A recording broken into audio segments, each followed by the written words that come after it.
Today was the day he's supposed to rest, and then he called all of us to come here because he decided to train. My opinion was the best decision. This is the way Mike, handle the things. He's supposed to rest, but he changed the idea, and we're here to push in as much as we can. Excited after the week, and here we are, ready to go, ready to go.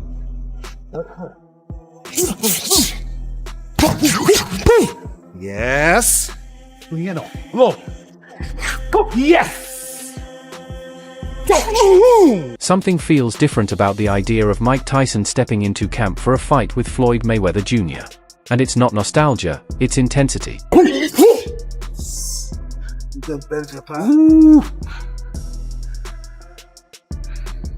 Very better to the body. You right, coach? Mike, now what? Maybe need 10 seconds. Put 10 seconds there.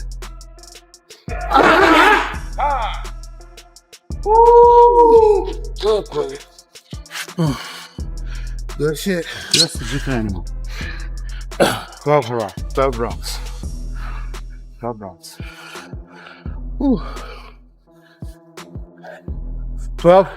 12 rounds. This time it doesn't feel like exhibition vibes, friendly sparring headlines, or scripted entertainment energy. It feels like a real fight atmosphere. The idea today was to do 5-6 rounds. Why you wanna do 5-6 if you knock him out before? If was the fight was over.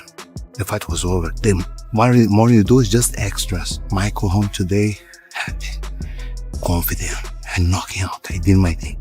Now we're gonna do conditioning. Can you imagine one more round, you're gonna feel tired, exhausted? No, we did 4, and now we go to do something else or not. Come and get me, Mike. Come on. There we go. That's it right there. Perfect. That's one. Good one, Mike. Go. Come and get me, Mike. Let's go. There we go. Best round yet. Best round yet. Let's go. Come on, Mike. There we go. Using those legs now. Good. Stay down. Stay down. Stay low. Stay ready. There we go. Yeah. There we go. Come on, Mike. Yes, sir. Let that ring off. Good. Stay low. Stay ready, Mike. Stay low. Stay ready. Hey, come on, Mike. There we go. Yes. Yes. You've got Tyson working under Rafael Cordeiro. And that alone shifts the entire picture because Cordeiro doesn't train for show.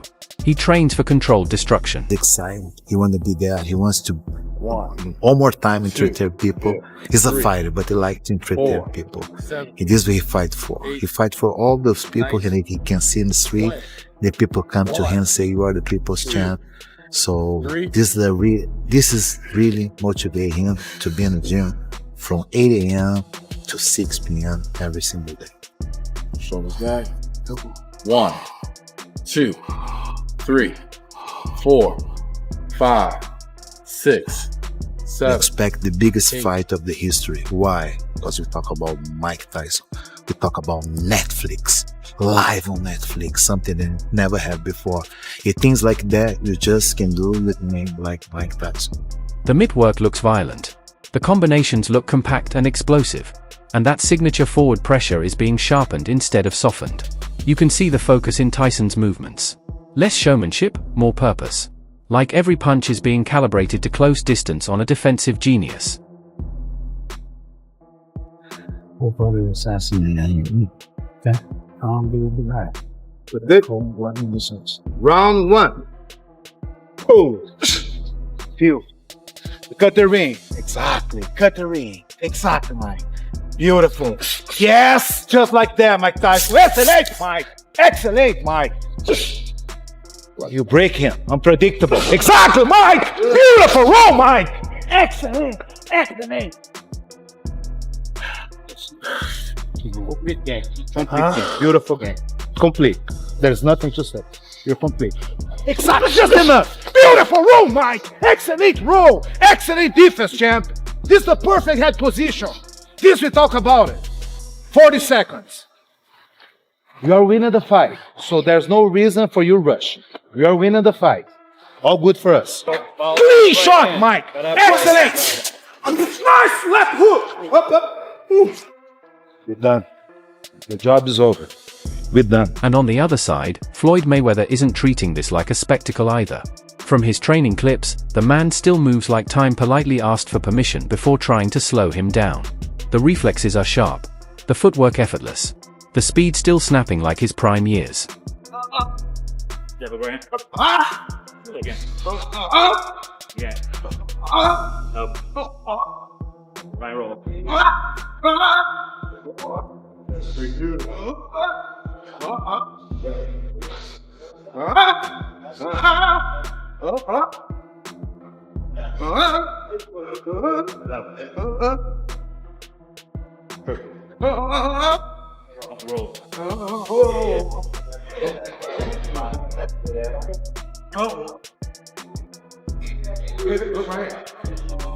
Right hand hook. Again. Hook right hand.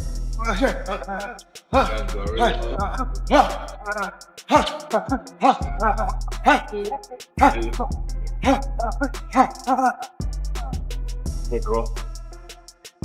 He's drilling defense, timing, and ring control with that same surgical rhythm that kept him untouchable for decades. What makes this dynamic fascinating is the contrast. Tyson sharpening raw aggression and finishing instinct, while Floyd polishes precision, IQ, and survival mastery. Slide and drop. Punch it, wait till help me go. Drop. Walk it.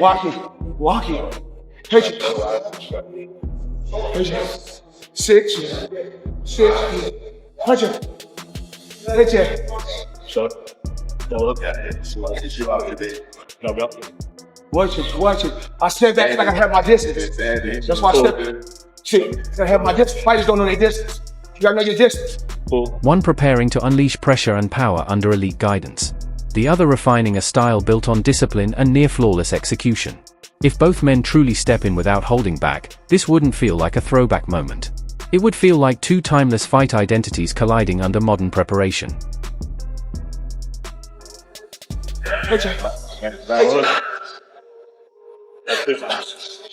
Once, touch. Again, touch the time. Hit it. It's a roll. Hit it.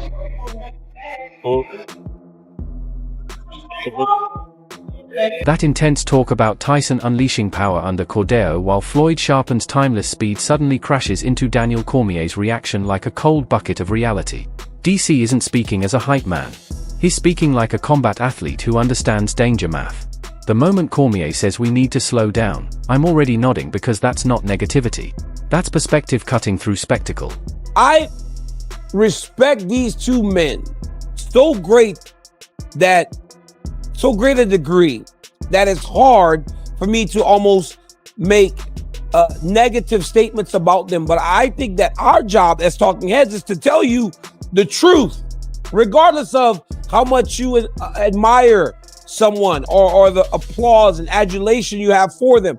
You gotta tell. He compares it to Jake Paul versus Gervonta Davis level absurdity and then pushes even further.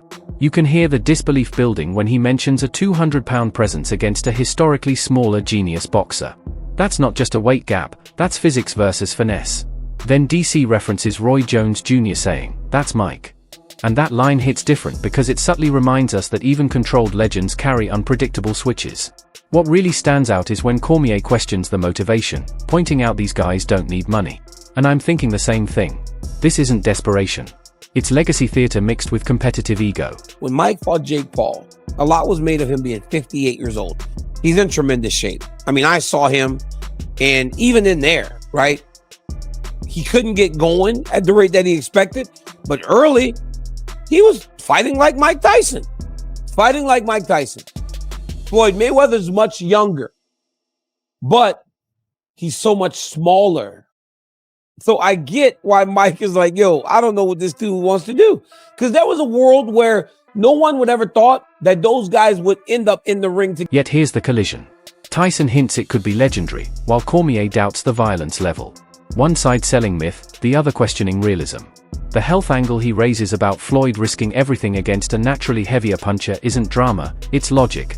Now we're stuck in this strange middle ground where greatness meets spectacle economics. Danger meets discipline, and hype meets practicality. The calmer DC sounds calling it ridiculous, the louder the seriousness of the matchup actually feels. Again, they don't need money. I imagine though, it's going to be a boatload of money, and no one would turn away $20 million or whatever those guys may make. I don't know what they're going to make, but they're going to make an insane amount of money. But they have money. Because one thing I do know we won't see is Mike just starts Floyd Mayweather. Because could you imagine if he just knocks out Floyd? And Floyd's that much smaller? The visual? Hell, it would be the most viewed thing you ever see on TV. That uneasy realism Cormier brought suddenly flips into blunt honesty the second Wade starts talking. Now it's not just concern, it's disbelief wrapped in sarcasm. When Wade jokes about not having words and then immediately having too many, I'm like, yeah, that perfectly captures how absurd Tyson versus Mayweather feels in 2026 boxing logic. He brings up Mike barely moving in the Jake Paul fight. And I can't ignore that visual clash, a near 60-year-old heavyweight icon potentially sharing a ring with a naturally smaller defensive genius who built a career on not getting touched. Name value carried that fight, and it did a crazy number. I'm sure he'll make a crazy number here, but Floyd Mayweather is the one that seems like he needs the money more right now. Our guy, Andreas Hale, wrote a story that is kind of went somewhat viral. That's crazy, the laugh faces. Although Floyd Mayweather Jr. made hundreds of millions of dollars from his professional boxing career and topped the Forbes list as the highest paid athlete from 2012 to 2014, the boxer is said to have been shortchanged and filed a multi-million-dollar lawsuit against Showtime. The lawsuit filed Tuesday, and obtained by ESPN seeks to recover hundreds of millions of dollars, misappropriated funds, and damages resulting from a long-running and elaborate scheme of financial fraud, breaches in fiduciary duty, and conspiracy orchestrated by Floyd J. Mayweather's former manager and advisor.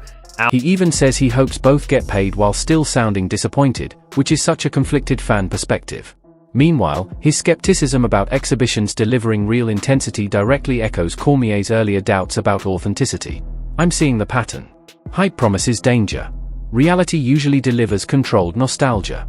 The wildest contradiction is Wade admitting he'll still watch while calling it disappointing. That's modern boxing fandom in one sentence. Curiosity fighting logic. Respect for legends colliding with the harsh visual of time catching up. When he frames it less as a competitive fight and more as a legacy-risk spectacle, the excitement doesn't disappear. It just turns cautious, like we're watching history through a complicated emotional lens. It's not even kinda, it's super disappointing that two legends of the sport have to do this still. I said it in the Jake Paul-Mike Tyson fight, I'll say it here. You can't put lipstick on a pig with these two especially. We know what we get from Mike.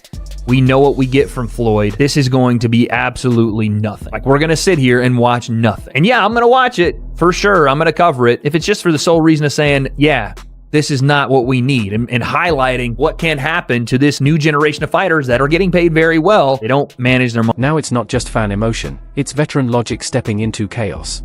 When Johnny says, "This feels personal between Tyson and Floyd," I pause. That shifts the exhibition narrative from circus to ego-driven chess match with heavy gloves. He hints ego might override common sense for Mike. And that lands harder than any dramatic promo because it acknowledges the psychological fuel behind legends agreeing to something this bizarre. Then he calmly breaks down the age dynamic.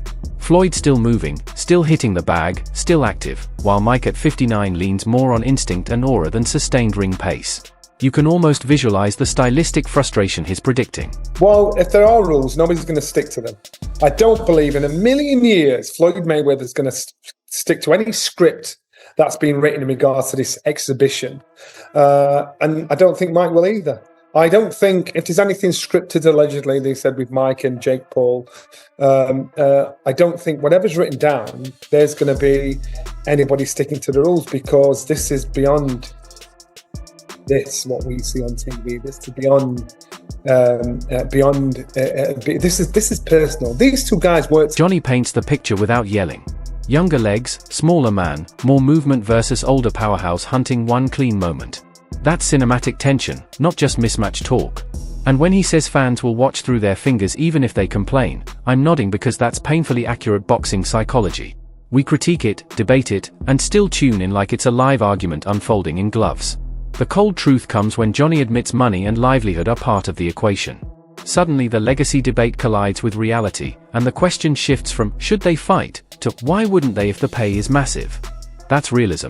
Add in his reminder that Father Time doesn't negotiate with style, and the fight stops sounding like fantasy violence and starts sounding like pride, business, and nostalgia tangled together. physically can move about the ring and do what he has to do.